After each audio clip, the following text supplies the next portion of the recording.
My relationship looked perfect to everyone outside, but behind closed doors, one sentence changed everything and revealed a truth I was not ready to hear. Hey, Reddit. I need you to be honest with me right now. Do you even love me anymore? Or are you just too comfortable to leave? The wine glass in my hand stopped halfway to my lips. Sarah stood in the kitchen doorway, still wearing her blazer from work, her face carefully blank in that way that meant she'd been rehearsing this moment. The question hung between us like smoke, and I realized I couldn't remember the last time I'd actually told her I loved her without it being a reflexive response to her saying it first. We'd been together for 17 years, married for 14, 2 kids, a mortgage on a house in a neighborhood where people still wave to each other, matching SUVs in the driveway. From the outside, we were the couple everyone else measured themselves against. Where is this coming from? I finally managed. She laughed, but there was no humor in it. That's not an answer. Sarah, it's Thursday night. I just got home. Can we not do this right now? We never do this. That's the problem. She moved into the kitchen, setting her bag on the counter with deliberate care. I asked you a simple question. It should have a simple answer. But it didn't have a simple answer, and we both knew it. I set down the wine glass. Of course I love you. What kind of question is that? The kind that shouldn't take you 30 seconds to answer. She pulled out her phone, tapped the screen a few times, then held it up to me. Do you know what today is? My mind raced through the calendar. Not her birthday. Not our anniversary. Not any of the kids' birthdays or important dates I should have memorized by now. It's been exactly 3 months, she said quietly, since you've initiated any physical contact with me that wasn't directly related to sex. I started tracking it.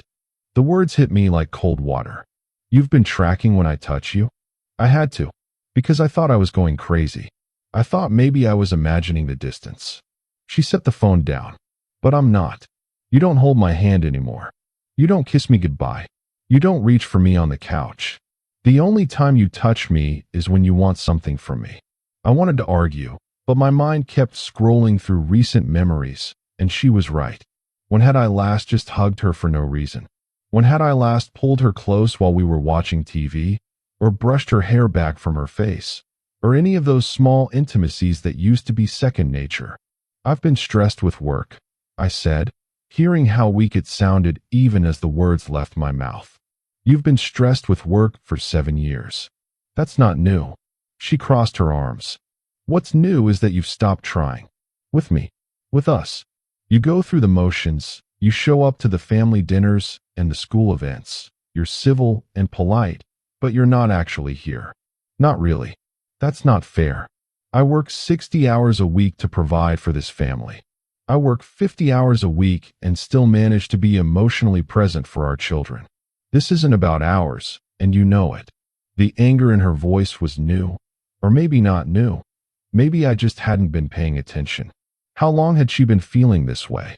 How long had I been sleepwalking through my own marriage? What do you want me to say? I asked. I want you to tell me the truth. I want you to stop hiding behind excuses and actually look at what's happening between us. She stepped closer, and I could see the tears in her eyes now, though her voice remained steady. Because I can't keep doing this. I can't keep being married to someone who treats me like a roommate he occasionally has sex with. You're being dramatic. Don't. The single word cut through the air like a blade. Don't you dare minimize this. I have spent months trying to figure out what I did wrong, why you pulled away, why I'm not enough anymore. And then I realized, maybe I am enough. Maybe the problem isn't me at all.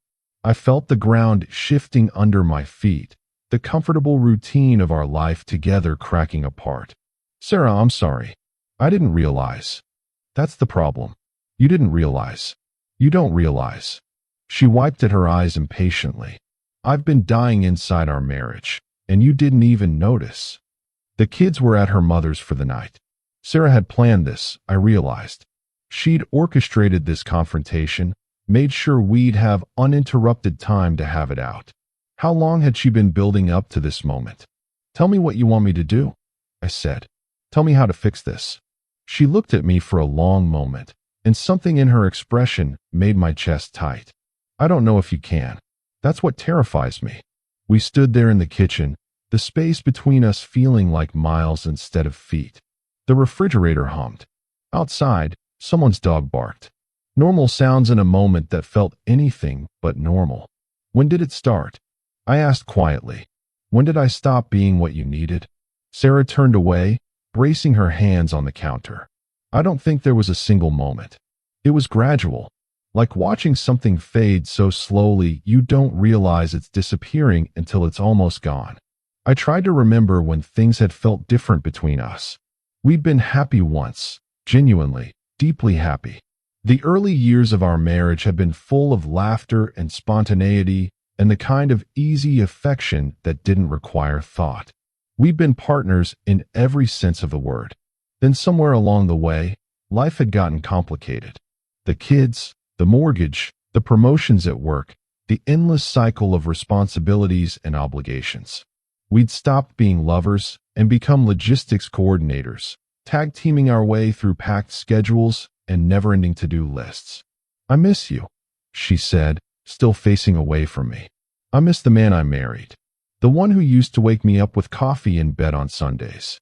The one who left stupid love notes in my lunch. The one who looked at me like I was the most important person in his world. The memories hurt because they felt like they belonged to different people. Younger, more optimistic versions of ourselves who hadn't yet learned how exhausting marriage could be. I'm still that person, I said, but even as I spoke the words, I wasn't sure they were true. She turned back to face me. Are you? Because from where I'm standing, you're someone who tolerates me, who's comfortable with the arrangement we have, who would be inconvenienced if I left, but wouldn't actually be heartbroken. That's not true. Prove it. She pulled out her phone again, scrolling through something.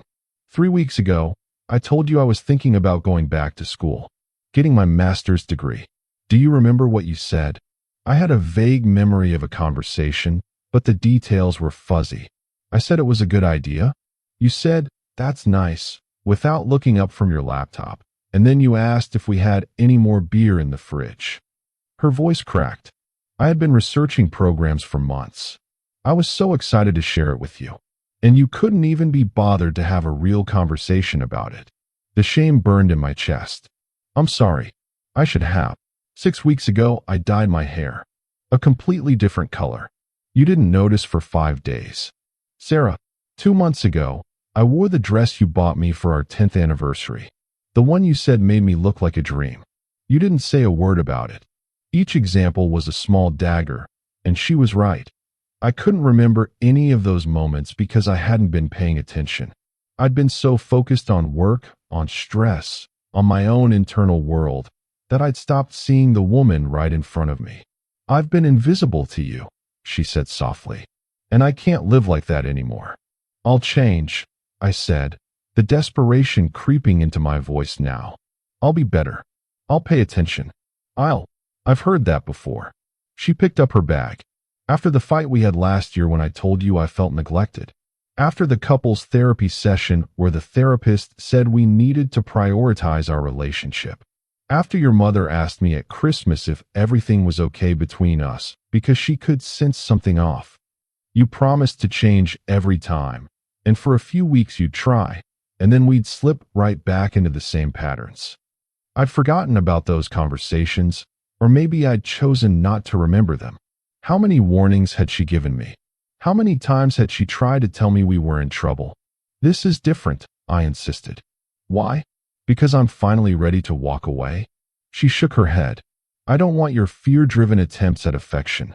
I don't want you to love me because you're afraid of losing the comfortable life we've built.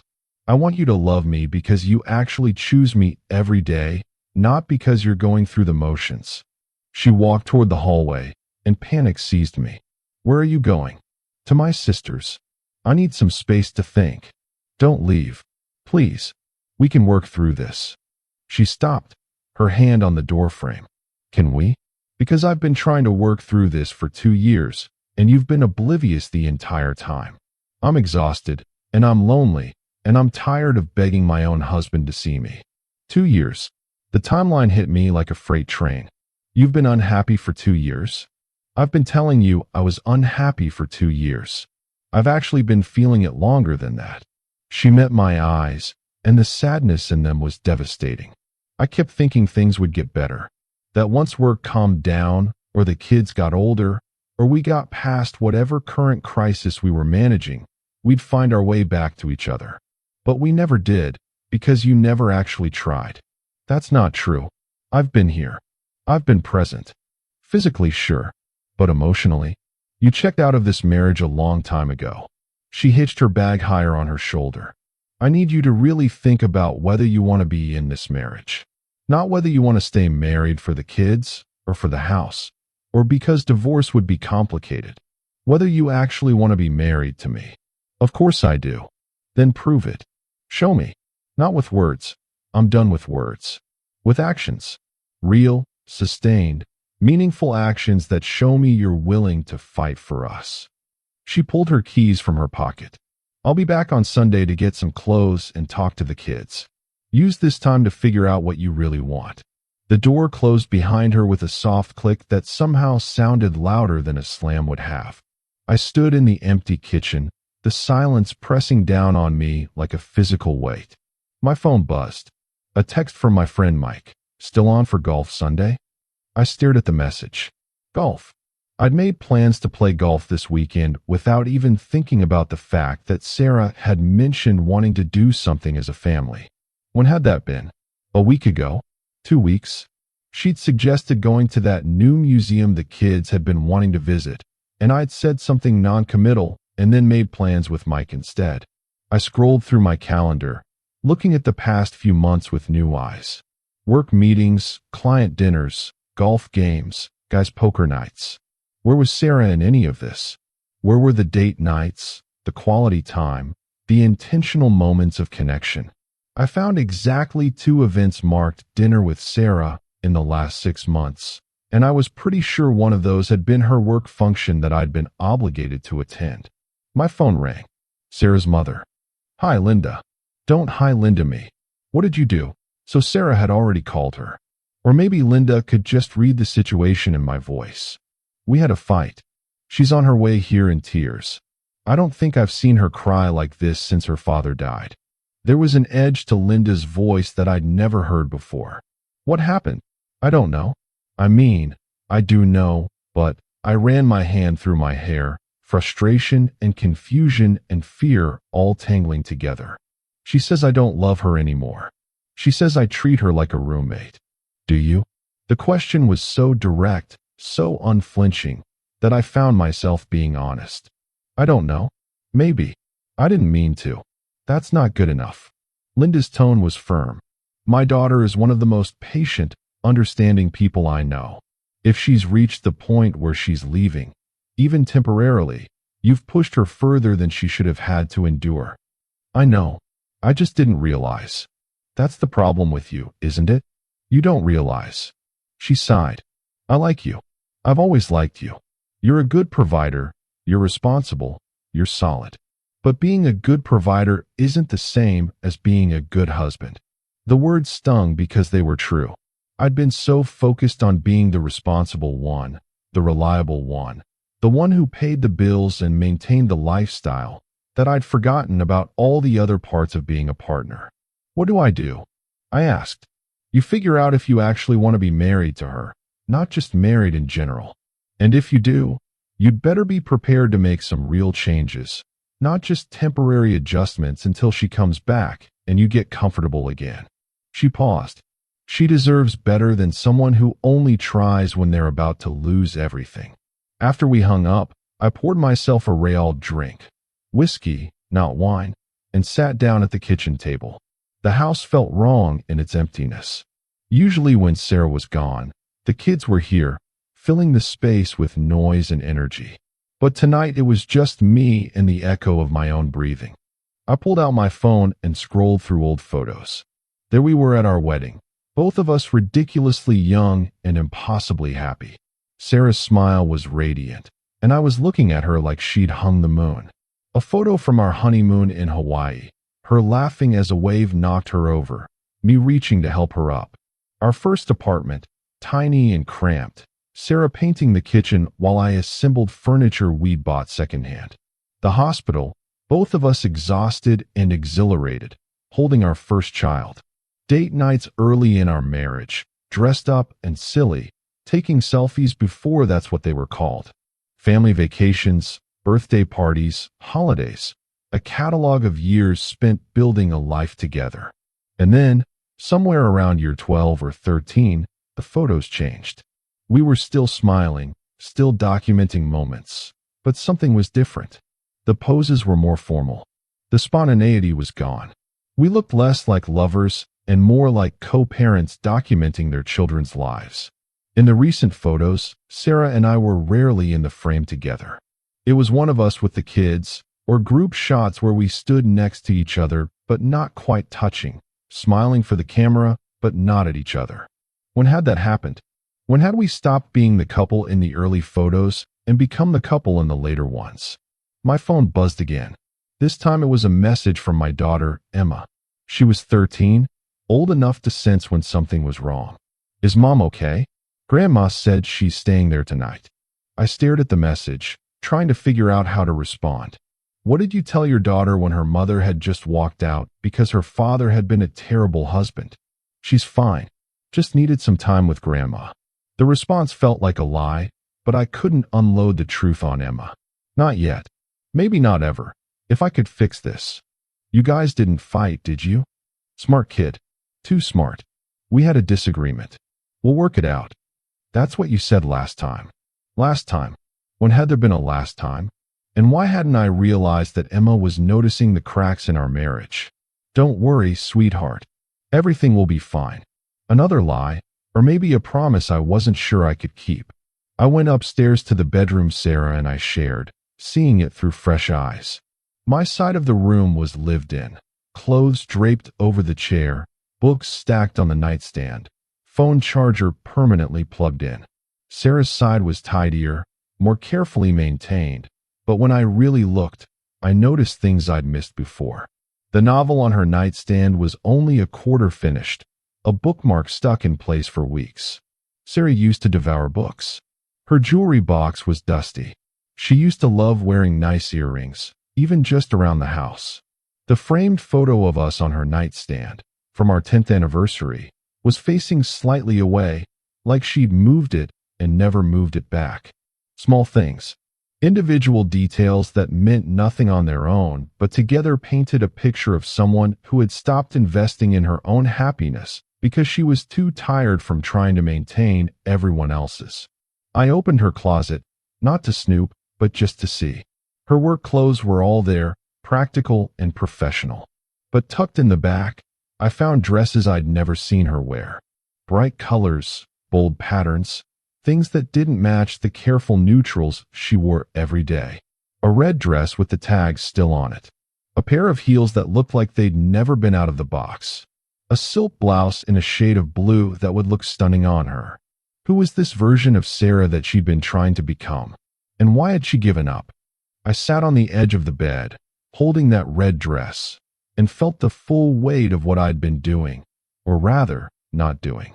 I'd been so caught up in my own routine, my own stress, my own world, that I'd stopped seeing her as a person with her own dreams and disappointments and desires. She'd become a function in my life rather than the center of it. Mom to my kids, manager of the household, occasional sex partner. Not Sarah, the woman I'd fallen in love with because she was fierce and funny and saw the world in ways that challenged me to be better. My phone rang. "Sarah, hi." I answered, trying to keep my voice steady. "I just wanted to let you know I got here safely." Her voice was distant, careful. "Thanks for calling." Silence stretched between us. There was so much to say and no idea how to say any of it. "The kids called," she finally said. "I told them I'm just having a girls' weekend with my sister. I don't want them worrying." Emma asked if we fought. She's perceptive. Sarah sighed. "We'll talk to them together on Sunday. Figure out what to say." The fact that we needed to figure out what to say to our kids felt like another nail in the coffin of our marriage.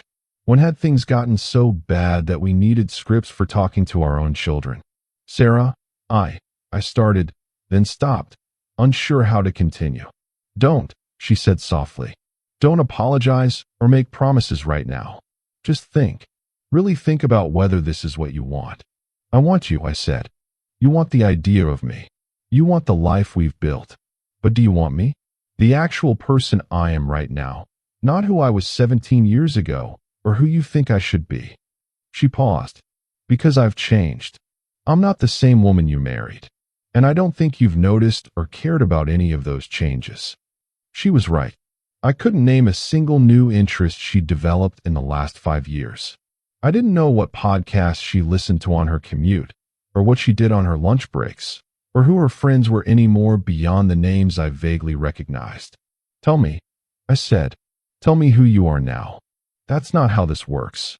You don't get to ask me to summarize myself because you haven't been paying attention." Her voice held a mixture of sadness and frustration. "You have to actually be curious about me. You have to want to know, not because I'm about to leave, but because you genuinely care." "I do care." "Then show it. Sunday. We'll talk Sunday." She hung up before I could respond. I sat there with the phone in my hand, that red dress still draped across my lap, and tried to remember the last real conversation Sarah and I had. Not logistics about the kids' schedules or bills that needed paying or which restaurant to order from. A real conversation about thoughts and feelings and the substance of our lives. I couldn't remember. Months, maybe. Possibly longer. I spent Friday and a days at work, going through the motions of meetings and emails while my mind churned through everything Sarah had said. My colleague, Jeff, noticed during lunch. "You all right? You've been staring at that sandwich for 10 minutes without taking a bite."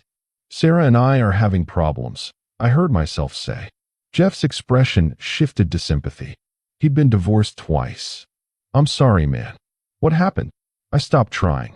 That's the simplest way to put it. I set down the sandwich. She asked me if I loved her, and I couldn't answer fast enough to convince either of us. Ouch. Yeah. I looked at him. "How did you know? With your marriages. How did you know it was really over?" Jeff leaned back, considering. "The first time, I knew it was over when I realized I was happier at work than at home.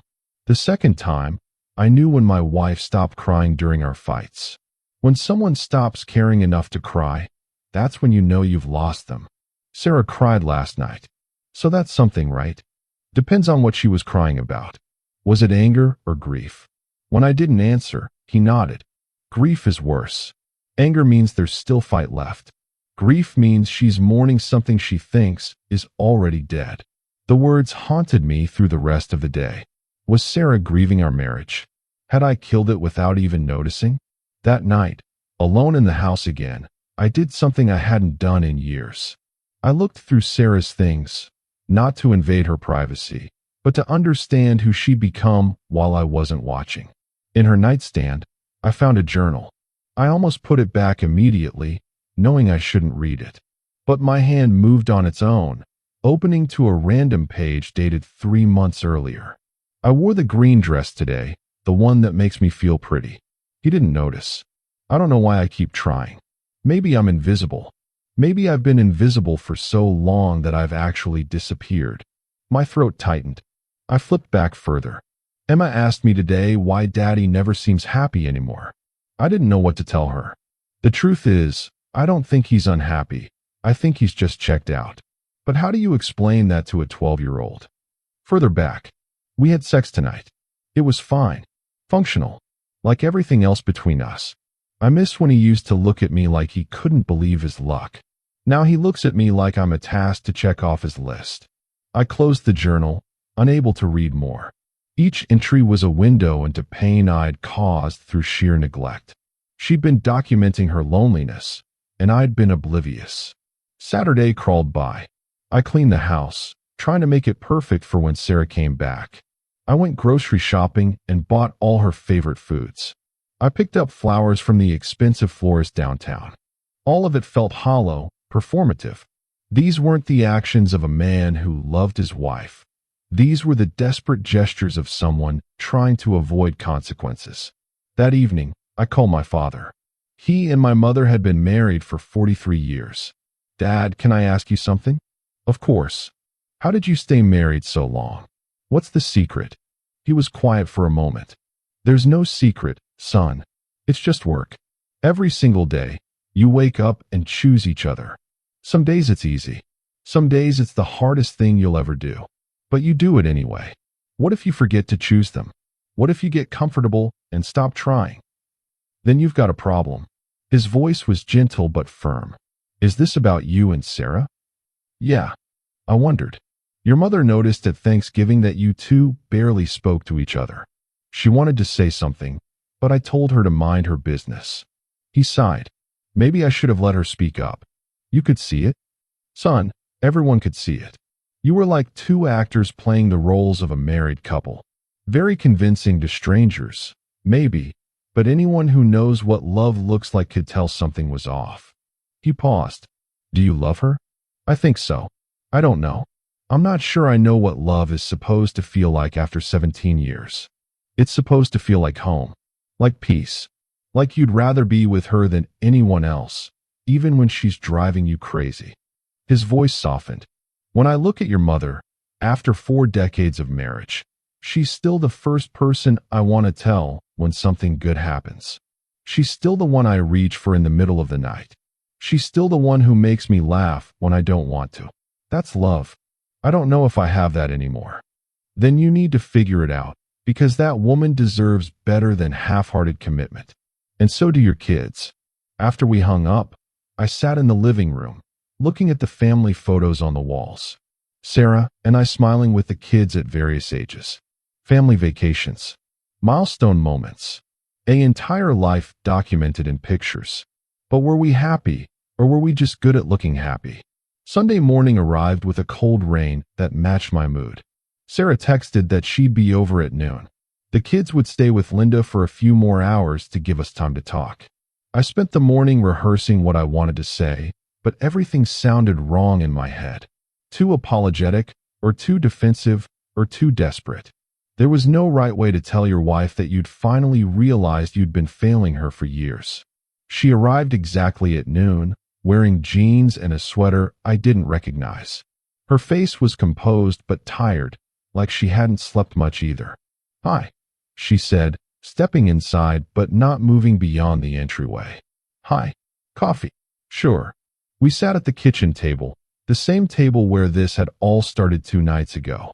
The flowers I'd bought were in a vase between us, a silent acknowledgement of my inadequacy. You couldn't fix years of neglect with flowers. I read some of your journal, I said.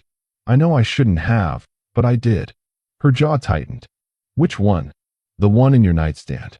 Not much. Just enough to understand how badly I've hurt you. She wrapped both hands around her coffee mug, but didn't drink. And you were right. About everything. I have been checked out. I have taken you for granted. I have treated you like a roommate instead of my wife. The words felt inadequate, but I forced myself to continue. I've been so focused on providing for our family that I forgot about actually being part of it. Being part of us. Why? She asked quietly. What changed? Because we used to be good together. We used to be happy. I thought about it, really thought about it. I think somewhere along the way, I started measuring my worth by my job title and my paycheck. I convinced myself that being a good provider was the same as being a good husband and father. And it was easier to focus on work because I could quantify it. I could measure success. With us, with the kids, it's messier. There's no promotion for being emotionally present. So you just stopped trying? I didn't realize I had stopped. That's not an excuse. It's just the truth. I was on autopilot. I met her eyes. But these past 2 days, being here without you, looking at everything with clear eyes for the first time in years, Sarah, I've been a terrible husband. And I'm so sorry. She looked down at her coffee. I don't want apologies. I want change. Real, sustained change. I know. And I want that too. I reached across the table but stopped short of touching her hand, unsure if I had the right anymore. I found those dresses in your closet. The ones with the tags still on. She flinched slightly. When did you buy them? Over the past year. Every time I'd see something that made me feel like myself again, not just mom or wife or employee, I'd buy it. And then I'd get home and realize I had nowhere to wear them. No one to wear them for. Her voice was steady but sad. You know what the worst part is? I wasn't buying them for you. I was buying them for the version of me that I thought I might become if I left. The words hit harder than any accusation could have. She'd been planning an escape, even if only in her mind. Don't leave, I said. Please, give me a chance to fix this. I've given you chances. Multiple chances. And every time, you'd improve for a few weeks and then slide right back into the same patterns. She finally looked at me. I can't keep setting myself on fire to keep you warm. I can't keep being the only one fighting for this marriage. You won't be. I swear. I'll fight for us. Words, she said simply. I need more than words. Then tell me what you need. Tell me what fighting for us looks like. She was quiet for a long moment, and I could see her weighing whether to believe me, whether to give me another chance, whether it was worth the risk of being disappointed again. Finally, she spoke. I need you to see me. Really see me. Not as a function in your life, but as a person with my own thoughts and dreams and struggles. I need you to be curious about who I am now, not who I was when we met. She set down her coffee mug. I need you to touch me without it being a prelude to sex. I need you to talk to me about things that matter, not just logistics. I need you to choose me every day, not because you're afraid of losing me, but because you actually want me. I can do that. Can you? Because it's not just about grand gestures or flowers or date nights, though those things matter too. It's about the daily choice to be present, to put down your phone when I'm talking to you, to ask about my day and actually listen to the answer, to notice when I'm struggling and offer support without being asked. Her voice cracked slightly. I need to know that I matter to you, not as the mother of your children or the person who manages your household, but as me. You do matter to me. You're everything. Then treat me like it. She stood up. I'm going to stay at my sister's for 2 more weeks. The kids and I will come back for dinners and some evenings, so they don't feel like anything's too wrong. But you and I are going to use this time apart to figure out if we can fix this. 2 weeks. The timeline felt both too long and not long enough. 2 weeks. And during that time, I want you to think about whether you actually want to be married to me. Not married in general. Not married for the kids or the house, or because divorce would be inconvenient. Married to me specifically. She picked up her bag.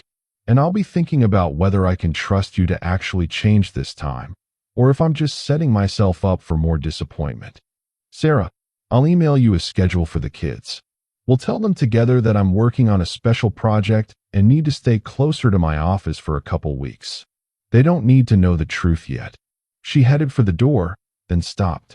I love you. I need you to know that. But love isn't enough if it's not accompanied by respect and attention and genuine partnership. I can't be married to someone who only remembers I exist when I'm threatening to leave. The door closed behind her, and I was alone again. But this time, I had a deadline. 2 weeks to prove I could be the husband she deserved, or risk losing her forever. I spent the rest of that Sunday making a plan. Not a plan to win her back with grand gestures, but a plan to actually change who I'd become. I started with therapy. I called 3 different therapists until I found one who had an opening that week. Individual therapy, because I needed to work on myself before I could work on us. I canceled my standing golf game and my poker night. I rearranged my work schedule to leave by 5 every day. I started reading articles about emotional availability and books about sustaining long-term relationships. But more than that, I started paying attention. When the kids came over for dinner that week, I actually listened to what they said instead of scrolling through my phone. Emma was stressed about a friendship drama at school. Our son Jack was worried about trying out for the soccer team. These were things I should have known, things I would have known if I'd been present. Dad, Emma said on Wednesday night, after we'd finished eating. Yeah. Are you and Mom okay? I looked at my daughter, seeing my wife's eyes in her face, and decided to be honest. We're working through some stuff. But we love each other, and we love you guys, and we're going to figure it out. Is she coming back? Yes. She'll be back in 2 weeks full time. This is just temporary. Emma nodded, but I could see she didn't entirely believe me. Smart kid. She'd probably been seeing the cracks in our marriage longer than I had. On Friday, I had my first therapy session. Dr. Reynolds was a woman in her 60s with kind eyes and a direct manner. "Tell me why you're here," she said. So I did. I told her everything. The conversation in the kitchen, Sarah's journal entries, the years of neglect I hadn't recognized, the deadline I was facing. "It sounds like you've had a significant wake-up call," she said when I finished. "I just want to fix it. Tell me how to fix it."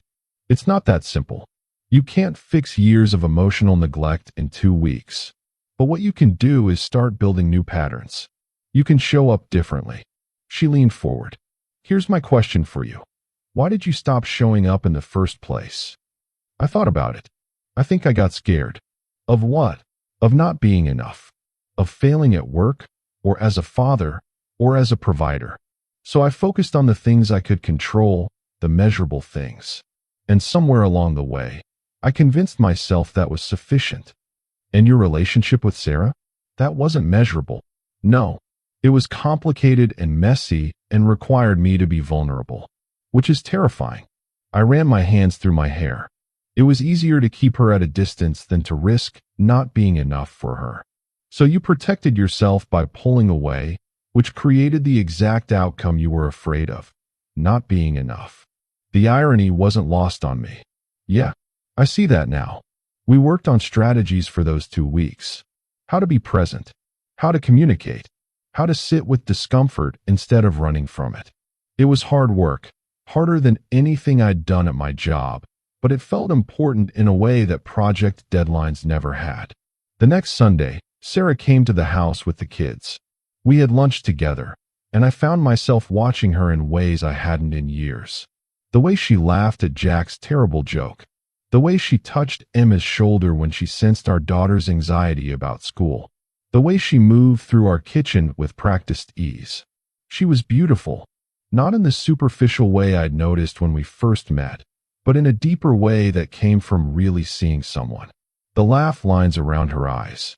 The capable way she handled every situation. The gentleness she showed our children. How had I stopped noticing this? After the kids went upstairs to pack school clothes for the week, Sarah and I stood in the kitchen. The same kitchen where this all started, but something felt different now. "How's your project going?" she asked carefully. "It's not a project. It's me trying to become the person you deserve." I met her eyes. I started therapy, individual therapy, to work on my own stuff before we try couples therapy. Something shifted in her expression. Surprise, maybe, or hope. Really, I've gone twice. And I've been reading and thinking and actually paying attention to our kids instead of just being in the same room as them. I took a breath. "I found that blue silk blouse in your closet. The one that's still wrapped in tissue paper. I want to take you somewhere you can wear it. Not because I'm trying to win you back with a date, but because I want to see you in something that makes you feel like yourself." Her eyes filled with tears. "You don't have to. I want to. Let me choose you. Let me try." She nodded, wiping at her eyes. "Okay, but slowly. I need to see that this is real." The second week was harder. Not because I was struggling to maintain the changes, but because I was starting to see how much damage I'd done. Every time I actually paid attention to Sarah, I noticed new ways I'd hurt her. The way she flinched slightly when I reached to touch her hair, as if she'd learned not to expect affection. The way she seemed surprised when I asked how her day was and actually listened to the answer. The way she hesitated before sharing anything personal, like she'd trained herself not to expect me to care. I'd conditioned her to expect nothing from me, and now I had to prove that I could be different. It felt like trying to rebuild trust with an injured animal. Every movement had to be slow and deliberate and genuine. On Thursday, I took her to dinner. Not at the usual chain restaurant we defaulted to, but at the new Italian place she'd mentioned wanting to try months ago. She wore the blue blouse, and it was stunning, just like I'd known it would be. "You look beautiful," I said when she arrived. She touched the fabric self-consciously. "Thank you." Over dinner, I asked her about the master's program she'd been researching. Really asked, with follow-up questions and genuine interest. She lit up talking about it, her hands moving as she described the curriculum and her career goals and the possibilities it would open up. This was Sarah, the passionate, driven woman I'd fallen in love with. She'd been here all along, and I'd just stopped looking. "Why didn't you apply?" I asked. "Because I didn't think I'd have your support. And I can't do it alone, not with the kids and work and everything else." She set down her fork. "I needed you to be a partner, and you'd made it clear that wasn't going to happen." "When did I make that clear?" "Every time you brushed off something that mattered to me. Every time you prioritized your own needs without considering mine. Every time you made me feel like my dreams were less important than your convenience." She wasn't being cruel, just honest. I learned not to ask for things because it hurt less than asking and being dismissed. The words burned, but I didn't deflect them. I'd done that. I'd taught her that her needs didn't matter to me. "I'm sorry," I said, "and I want you to apply. I'll support you however you need." "We'll see," she said, but there was less skepticism in her voice than before. The end of the 2 weeks came on a Sunday. Sarah came over in the morning before the kids were awake. We sat on the back porch with coffee, watching the sunrise. 2 weeks, she said quietly. 2 weeks, I echoed. "Have you figured out what you want?" "I want you. Not the idea of you or the life we built or the convenience of being married. I want you, the person sitting next to me right now. The woman who's brilliant and kind and stronger than she should have had to be. The woman who's made herself smaller to accommodate my emotional unavailability." I turned to face her fully. "I want to spend every day for the rest of my life choosing you. Actually choosing you, not just defaulting to you because you're here." She was quiet, staring out at the yard. "I can't promise I'll be perfect," I continued. "I'll probably mess up and fall back into old patterns sometimes. But I promise I'll keep trying. I'll keep showing up. I'll keep fighting for us." "I'm scared," she said softly. "I'm scared to believe you. I'm scared to let myself hope that things can actually be different this time." "I know, and I don't blame you." I reached for her hand, and this time she let me take it. "But I'm asking you to give me a chance. A real chance. Not 2 weeks or a month, but enough time to prove that I'm serious about this." She looked down at our joined hands. "I've been thinking a lot these past 2 weeks too. About what I want, what I need, what I'm willing to accept." She took a shaky breath. "I realized that I've been so focused on what you weren't giving me that I stopped advocating for myself. I made myself small, like you said. I stopped buying the dresses and dyeing my hair and pursuing my dreams because it felt like there was no point if you weren't going to notice anyway." "Sarah, let me finish." She squeezed my hand. "I'm not blameless in this. I should have been clearer about what I needed instead of expecting you to read my mind. I should have insisted on couples therapy years ago instead of just suggesting it. I should have fought for us sooner instead of letting resentment build until I was ready to walk away. We both made mistakes. Yeah, but we can't fix this alone. We need help. Professional help, not just individual therapy, but couples therapy too. We need to learn how to communicate better, how to prioritize each other, how to build a marriage that works for both of us." She met my eyes. "And I need you to understand that this is going to be hard. Harder than anything we've done. And there are going to be days when you want to give up or slip back into old habits. Those are the days that will determine if we make it. I'm ready for that. I want to do the work." She nodded slowly. "Okay, I'll come back home. But we're starting over in a lot of ways. We're rebuilding trust and intimacy and partnership. And if at any point I feel like you're not holding up your end, I'm done. No more chances, no more hoping you'll change. This is it. I understand. And I'm applying for that master's program. With or without your support, though I hope it's with. Definitely with. Whatever you need." She leaned her head on my shoulder, and we sat there watching the morning lights spread across the yard. It wasn't a happy ending, not yet. It was a beginning, tentative and fragile and full of uncertainty. But it was a chance, and that was more than I'd had 2 weeks ago. "I love you," I said. "I love you too. But love isn't enough. We both have to show up every day and do the work. I know. And I will. The sun broke over the horizon, and for the first time in years, I felt like I was seeing clearly. The road ahead was going to be long and difficult, but I was finally ready to walk it. Not because I was afraid of losing Sarah, but because I genuinely wanted to be the partner she deserved. The partner I should have been all along. We still had so much work to do. But sitting there with her head on my shoulder, my hand in hers, I felt something I hadn't felt in a long time. Hope. Real, fragile, terrifying hope. And maybe, just maybe, that was enough to start with.